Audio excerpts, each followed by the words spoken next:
Maybe you've already tried ChatGPT for writing your marketing content as an ELT or ESL freelance business owner. And perhaps you've decided that it's just too generic and it's not really going to work for you. But in this video, I'm going to give you 5 ways you can use ChatGPT to help you with your marketing without sounding like a robot. My name's Rachael Roberts. I help freelance language teaching professionals figure out the best ways to use their talents to earn more and work less. Stay to the end to hear me discuss how I think ChatGPT can also help you with SEO or search engine optimization. Can ChatGPT do all your marketing for you? No, definitely not. As I discussed in my last video, it's not ready to write copy which can understand our ideal clients and connect with them and show something of who we are, at least not yet. But does that mean it's useless for us in marketing our ELT or ESL freelance businesses? Absolutely not. I'm going to show you 5 very useful ways that you can use ChatGPT to help you with your marketing and also tell you what you probably shouldn't be asking it to do. I asked ChatGPT to write me a social media post for LinkedIn about why it's important to sometimes say no as a freelance ELT professional. And this is what it came up with. It's not terrible, and I agree with what it says, but I think it sounds a bit wooden, and it also doesn't really sound like me. Frankly, it still sounds like it's written by a robot. I also wondered about the hashtags that it had used, so I asked it about them. It's a good explanation, and I can certainly see the reasons for its choices. But I don't think we should just take ChatGPT's word for these things.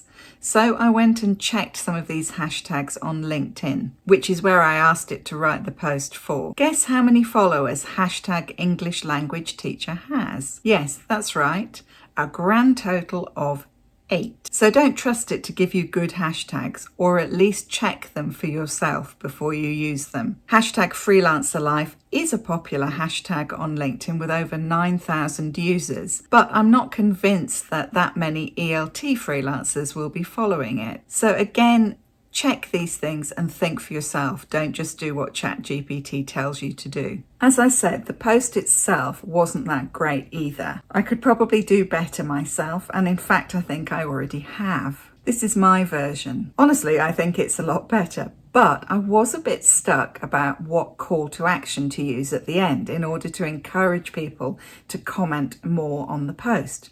So I asked ChatGPT to make a suggestion for me. This is what it came up with, and it's not bad. I'd probably still make some changes to any of these CTAs, but it is good for just giving you ideas. So that's the first way I recommend that you should use ChatGPT. When you've written a social media post yourself, but you're stuck for ways to get people to engage with that post, you can ask ChatGPT to come up with some ideas for a good CTA or call to action. So much for social media posts. What about emails to your mailing list? I gave ChatGPT an email I recently sent out and asked it to generate some ideas for the subject line. I wondered if ChatGPT could help me come up with more engaging subject lines. We all know how important these are because these are the reason why people will choose to open your email in the first place. This is what it came up with. Very generic, full of marketing speak. Now, I did run these suggestions from ChatGPT through another piece of AI, CoScheduler, and in fact, this told me that they were the kinds of headlines which should do well. They had what they call power words in them, they were the right length and so on. However, I still don't think that these kinds of headlines would encourage people to open my emails. In fact, I think it might even have the opposite effect when I think about the kinds of clients that I work with within the English language teaching world. I think it's important to have a bit of humour, a bit of mystery, and frankly, I don't think that ChatGPT is very good at either of those things. But maybe I just didn't give it enough information. So I tried again.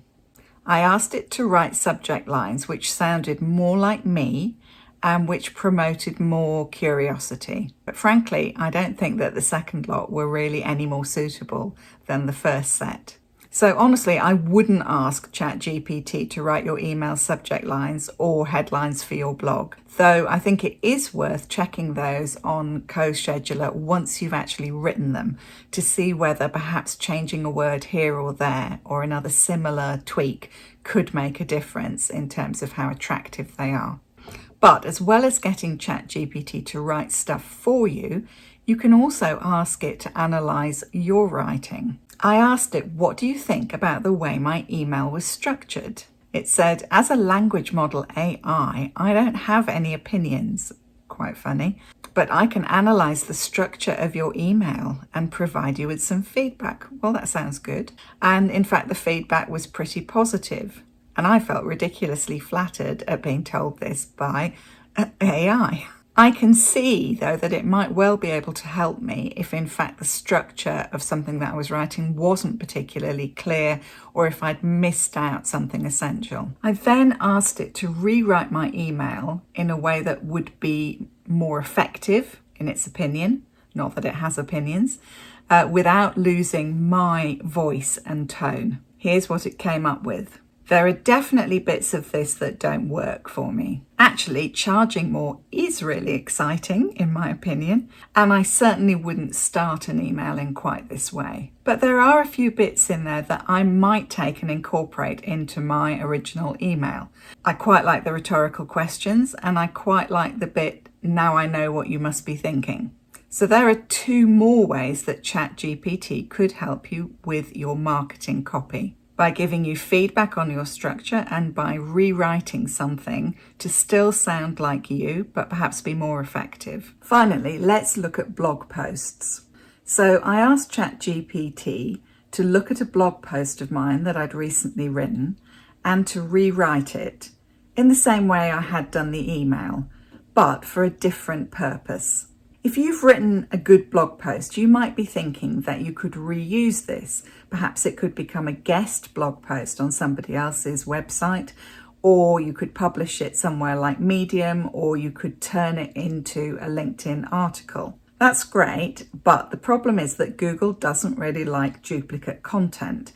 So if it comes across the same article reproduced in exactly the same way in different places, it will start to penalize it. So therefore, you might want to rewrite it.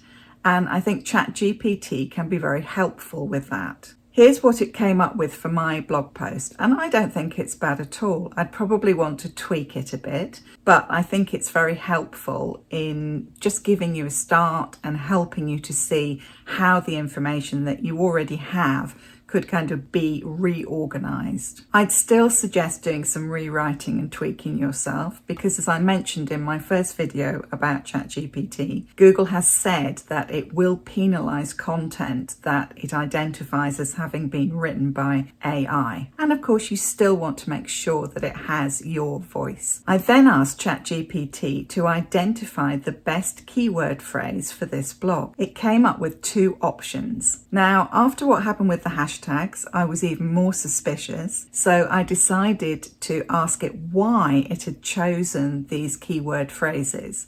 And this is what it said. It hadn't done any keyword research. It had chosen them because they seemed relevant to the content of the blog. Now, when I went away and looked them up to see whether these actually were phrases that people were searching for, they weren't exactly. Disconnecting from work stress had no searches. It doesn't sound that natural to me anyway. But detaching from work stress did, as did switching off from work. So it could be a good starting point for looking for those key phrases, which you can then include in your blog, which will help to make them more SEO optimized. Or you could ask ChatGPT to rewrite your blog to put in that key phrase 3 times.